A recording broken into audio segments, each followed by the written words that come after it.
আসসালামু আলাইকুম। আজ বৃহস্পতিবার 24শে পৌষ 18ই রজব 8ই জানুয়ারি। বাংলাদেশ বেতার সিলেট। সংবাদ পড়ছি রেজাউল করিম রাব্বি। ত্রয়োদশ জাতীয় সংসদ নির্বাচনে মনোনয়নপত্র যাচাই বাছাই রিটার্নিং কর্মকর্তাদের সিদ্ধান্তের বিরুদ্ধে আপিলের চতুর্থ দিনের কার্যক্রম চলছে। এখন পর্যন্ত 11 জন আপিল দায়ের করেছেন। আগের দুদিনে আপিল করা হয় 164টি।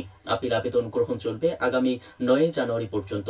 মনোনয়নপত্র গ্রহণ ও বাতিলের সিদ্ধান্তের বিরুদ্ধে দাখিল করা আপিল আগামী 10 থেকে 18 জানুয়ারি পর্যন্ত নিষ্পত্তি করবে কমিশন।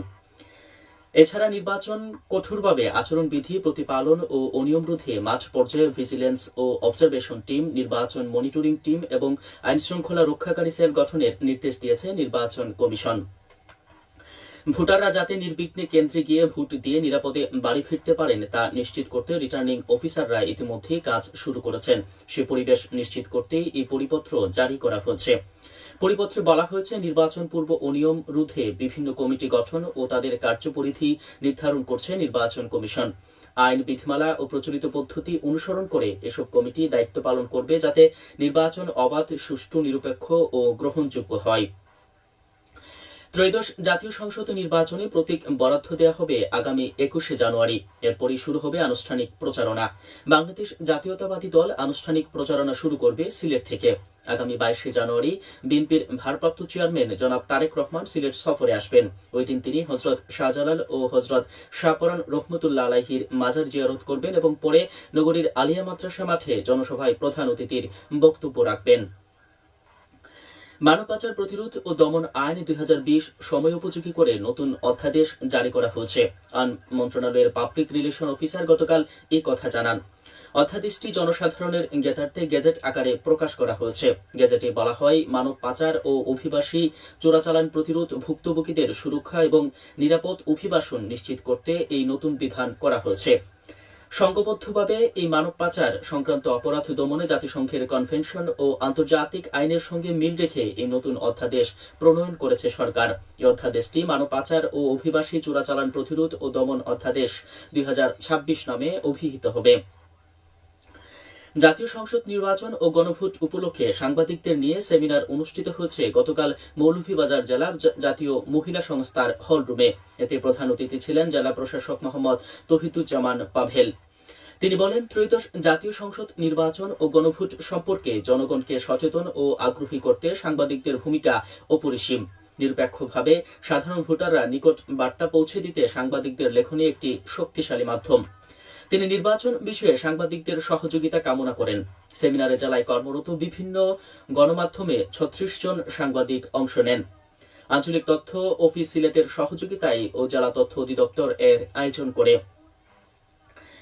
সিলেটের জৈন্তাপুরে দ্বিতীয় দিনের মতো গতকাল ভোক্তা অধিকার সংরক্ষণ আইন অভিযান পরিচালনা করে উপজেলা প্রশাসন। এ সময় নির্ধারিত মূল্যের চেয়ে অতিরিক্ত দাম নেয়া, ক্রয় বিক্রয়ের মূল্য তালিকা কিংবা রসিদ না দেখাতে পারায় একটি প্রতিষ্ঠানকে 10,000 টাকা জরিমানা করা হয়েছে। এছাড়া প্রতিষ্ঠানটির সকল আইনসম্মত কার্যাবলী অনুসরণ করার জন্য সতর্ক করা হয়েছে। এবার শুনুন কৃষি সংবাদ। চলতি মৌসুমে আলুর বাম্পার ফলন হয়েছে মৌলভীবাজারে।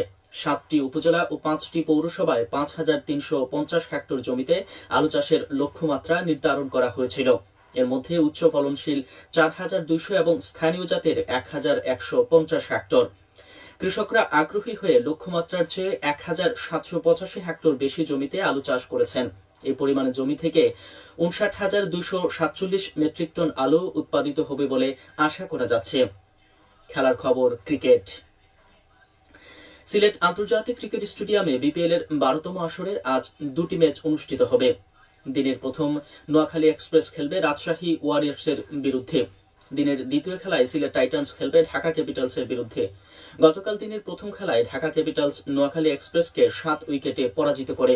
প্রথমে ব্যাট করতে নেমে নোয়াখালী এক্সপ্রেস 6 উইকেটে প্রথম 133 রান করে। জবাবে ঢাকা ক্যাপিটালস 3 উইকেট হারিয়ে জয়ের লক্ষ্যে পৌঁছে যায়। দিনের দ্বিতীয় খেলায় চট্টগ্রাম রয়্যালস 14 রানে সিলেট টাইটান্সকে পরাজিত করে। প্রথমে ব্যাট করে চট্টগ্রাম রয়্যালস 5 উইকেটে 198 রান করে। জবাবে সিলেট টাইটান্স সবকটি উইকেট হারিয়ে 184 রান করে। ক্রিকেটের আরো খবর। সিলেট জেলা স্টেডিয়ামে প্রথম বিভাগ ক্রিকেটের লিগে গতকাল অনির্বাণ ক্রীড়া চক্র 61 রানে ইয়ুথ সেন্টার ক্লাবকে পরাজিত করে। অনির্বাণ ক্রীড়া চক্র টসে জিতে ব্যাট করতে নেমে 38 ওভার 3 বলে সবকটি উইকেট হারিয়ে 123 রান সংগ্রহ করে। জবাবে ইয়ুথ সেন্টার ক্লাব 27 ওভার 4 বলে সবকটি উইকেট হারিয়ে 62 রান সংগ্রহ করতে সক্ষম হয়। আজ একই ভেন্যুতে বঙ্গবীর অগ্রগামী ক্রীড়া চক্র মুখোমুখি হবে ইয়ং প্যাগাসাস ক্লাবের। সবশেষে আবহাওয়া। আজ বেলা 1টা পর্যন্ত পূর্বাভাসে বলা হচ্ছে সিলেট সহ পার্শ্ববর্তী এলাকার জন্য কোনো সতর্কবাণী নেই এবং কোনো সংকেত দেখাতে হবে না। আজ সিলেটে সূর্যোদয় হয়েছে 6টা 29 মিনিটে এবং সূর্য অস্ত যাবে সন্ধে 5টা 20 মিনিটে। সংবাদ শেষ হলো। পরবর্তী স্থানীয় সংবাদ প্রচারিত হবে দুপুর 1টা 5 মিনিটে।